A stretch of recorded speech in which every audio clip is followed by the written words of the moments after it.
Hello and welcome back to Let's Play Crash Bandicoot. At the end of the last episode, we made quite a bit of progress on the second island, and in this episode, well, all I have to say is, welcome to the jungle, baby. You gonna die.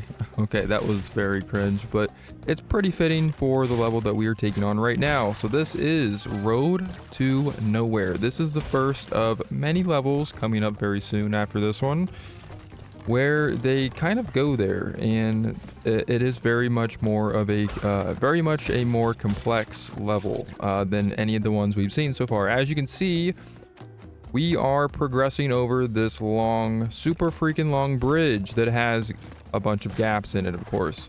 So you will notice that the I guess darker brown colored steps of the bridge are going to, of course, fall immediately after you land upon them. Down into the endless white cloudy pit of I don't know where that goes, but basically somewhere where we never want to find out where it is. Of course, the more I guess greenish, lighter colored steps are the ones that are safe to land on. You can chill there for as long as you possibly please. You just want to make sure that you're getting across the other steps that are going to fall much quicker. So but yeah, this is obviously a definitely a test of any platformer skills in this level. This is where your platforming expertise is definitely going to be put through the ringer. So yeah, not really a lot to say about this one. It's kind of self-explanatory. It is a straightforward. You are just kind of crossing this giant extremely lengthy bridge the entire time until we get to the very end. But now they're putting in these little icy steps, so it does get a little bit icy. So you have to manage ice mechanics here. This is actually the first instance of it in this game. We're actually not going to see... I don't think we're going to see it ever again in this game. Actually, it doesn't really return until the second game in the original trilogy. So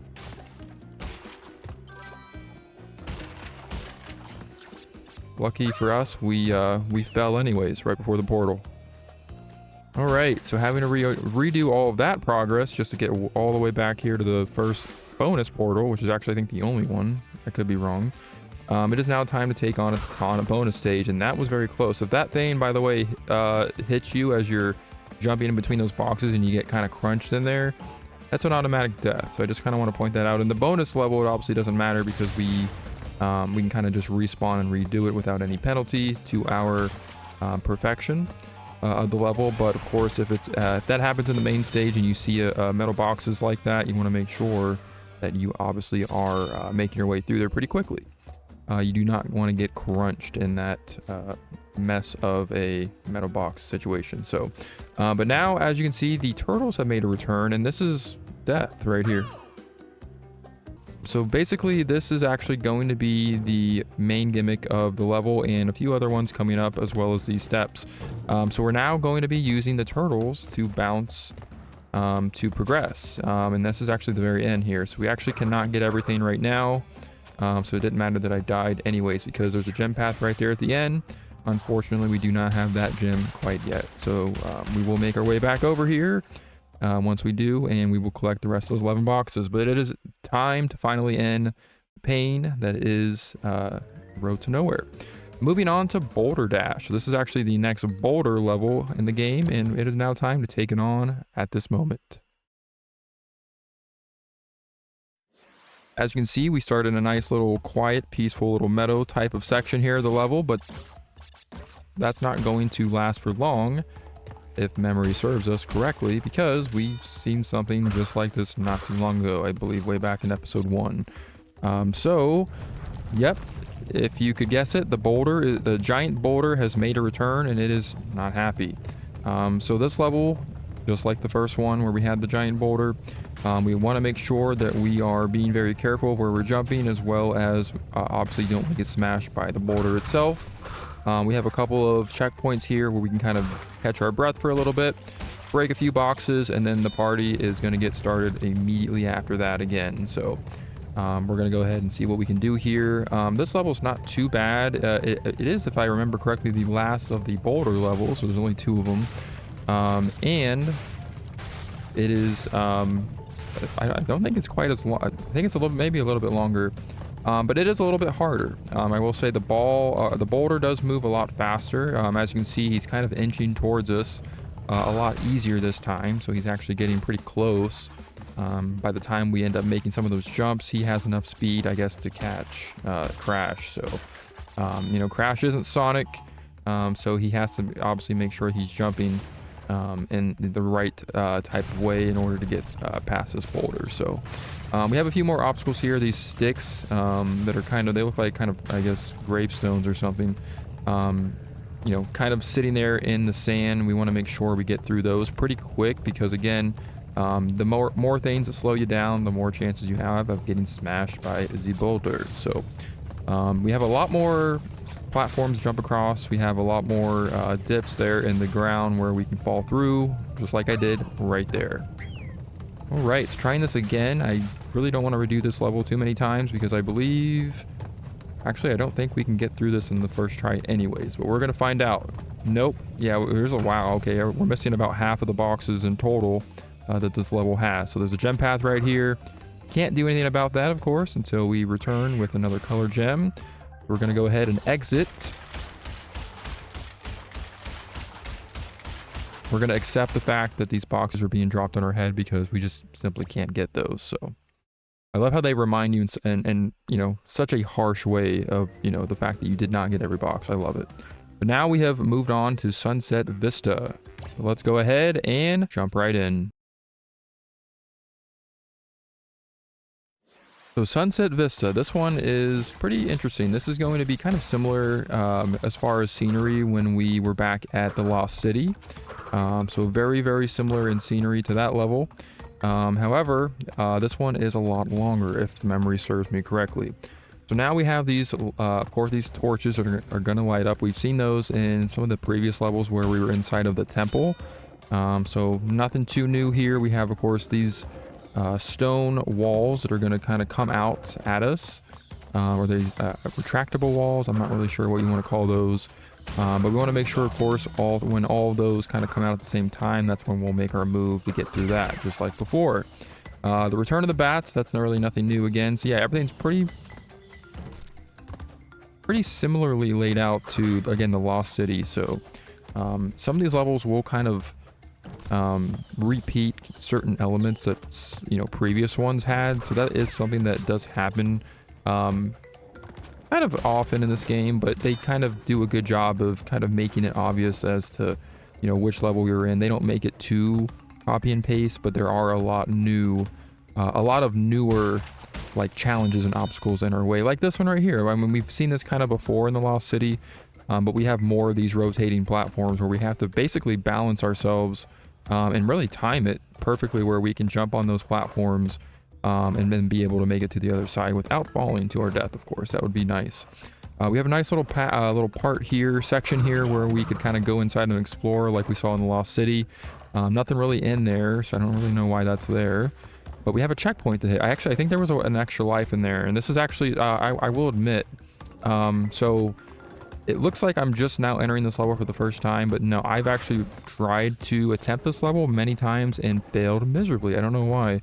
I guess that's just something that's going to happen during this playthrough, and really during many playthroughs of this game, where it doesn't really matter how many times I play this game, there's always going to be those certain levels that kind of trip me up and cause me to die unnecessarily. But we have a lot of other levels coming up later that are a lot more worthy of death, so I really don't want to use up too many of my extra lives in some of these earlier levels. So I guess we're not really kind of past the early levels, I guess, if you want to kind of, you know, be technical. I guess we're kind of inching towards like the middle of the game, kind of like close to the halfway point. We're pretty close to it. So but now we have some more challenges waiting for us up here. So as you can see, we are kind of scaling up this giant stone wall with a lot of these more timed specific platforms where they will kind of, you know, pop out at us, you know, in a certain amount of seconds, and then we have to make sure we time our jumps.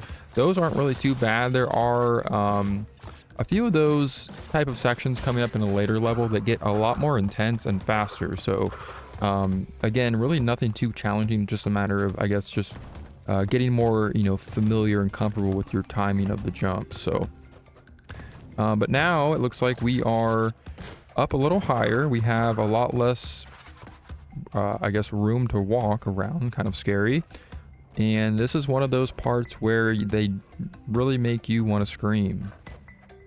But we're going to do it in one try right here. Look at that. You just have to time it. It's almost like kind of like a music, choreography where you just have to have every note, hit every note at the right key or the right tone, and everything is good. So, but now that we have enough Aku that we have acquired, we are able to be invincible. So this will allow us to get through this little bat section with no problem. Normally without Aku, that would be a little bit more hectic, and I would probably take my time a lot more during that part. But with Aku, it was really nothing too bad. We just want to make sure we time some of these jumps here. So, but yeah, again, I really love the Indiana Jones vibe where we are kind of scaling around a giant temple area. And the environments in this are pretty, again, for the most part, they kind of follow one theme where it's more islandy and tropical, with a little bit more of like that mystery with like the temples and like all of the crazy traps and secret pathways and everything like that. And that's actually, we actually just picked up our first Neocortex emblem. So we're actually going to have our very first Neocortex bonus stage in this level. Very nice.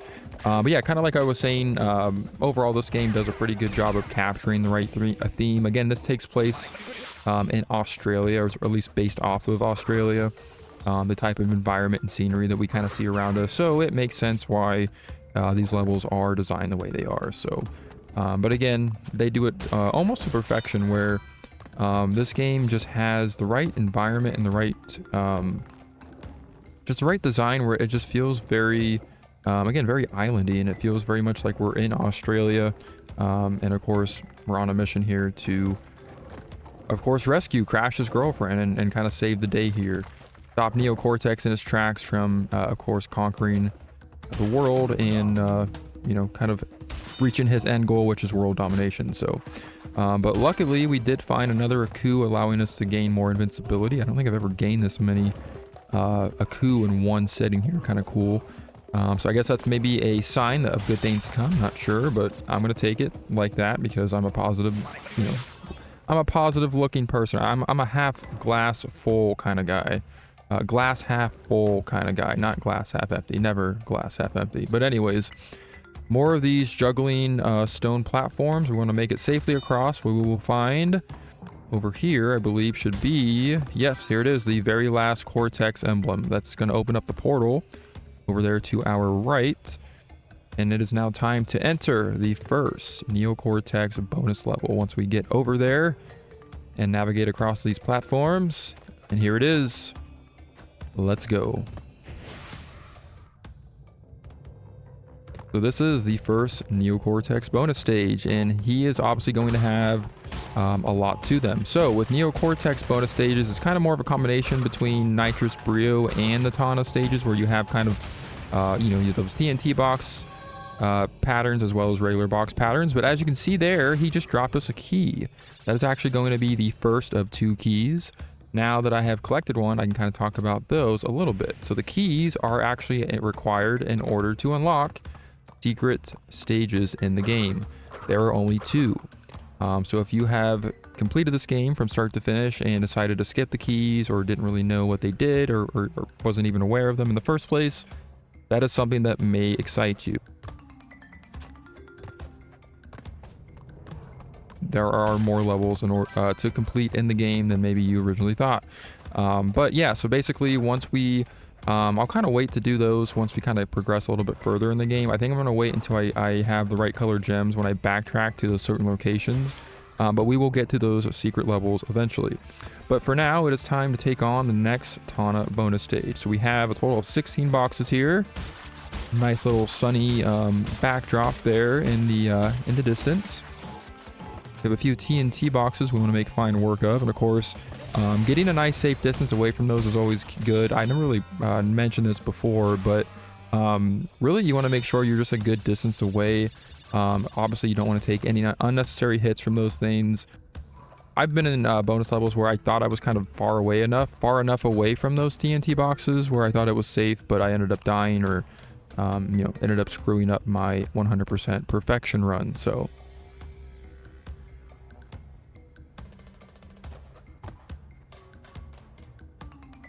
Now it is time to continue upwards, and if you thought we couldn't go even more in this direction, then you were wrong, because we're continuing to climb this stone wall.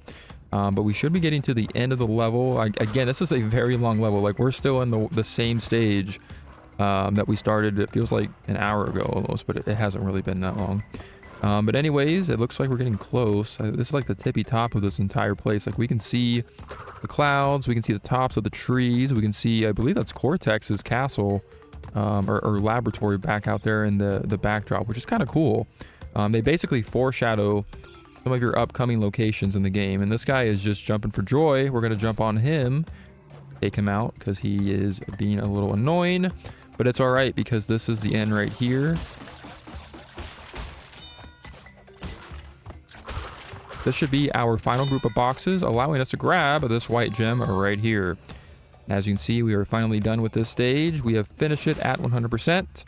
Nothing left to do here but move forward. And that's going to be white gem number 8. So we are getting close, and it looks like I mentioned before, we grabbed our first key. We are just under halfway through the game. Very nice. And we got an achievement for earning the key in Sunset Vista.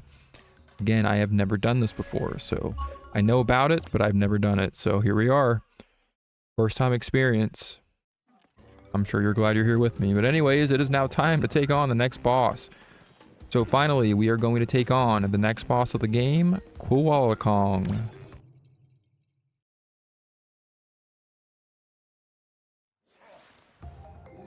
Yeah, this guy is jacked. Look at this guy. He is showing off. But really, man, the legs are a little bit, I guess, asymmetrical from the body. So I'm not really going to, again, not going to judge him. I don't know what kind of time he has during the day and during his workout routines, but I guess working on the legs is not a priority. So right now we're going to mainly just kind of focus on waiting until he throws these giant boulders. He's going to chuck these things at you pretty consistently throughout the fight until he grabs one that is, I guess, just too large, where even his giant biceps are not able to handle the weight of the thing. And he's going to finally throw a giant one at you, where it will essentially land right on the ground. And you, of course, just want to make sure that you avoid the TNT boxes, like I did not do right there. All right, so now we got him back to 2 hits. Halfway done here. Takes 4 hits to take this guy down. Again, not hard, just a little time consuming. He's a little bit easier, I would say, than even... I would argue he's easier than Ripper Rouge, because you don't have to essentially have the right perfect timing. You just have to really get the heck out of dodge when those dynamite boxes go off. But yeah, for the most part, he's pretty simple. The only annoying thing is, obviously, if you die, you have to completely restart the fight from the beginning. And if you're, you know, 1 hit away and you have 1 screw up, that can get very annoying. So, but it looks like he is flat on his butt. We have knocked him out. He is getting a little feisty there, but fortunately for him, I guess fortunately for us, he was rolled on out of there. So we are done with Koala Kong. Very nice. Just goes to show the bigger guy isn't always the better guy. So, but now it is time to move on to the 3rd and final island, and this is actually where we're going to end things here. So next time on Let's Play Crash Bandicoot, we are going to be taking on the final island, Cortex Island, in the first level, which is Heavy Machinery. We are now getting very close to Cortex's lab and saving Tana. So until then, I will see you later.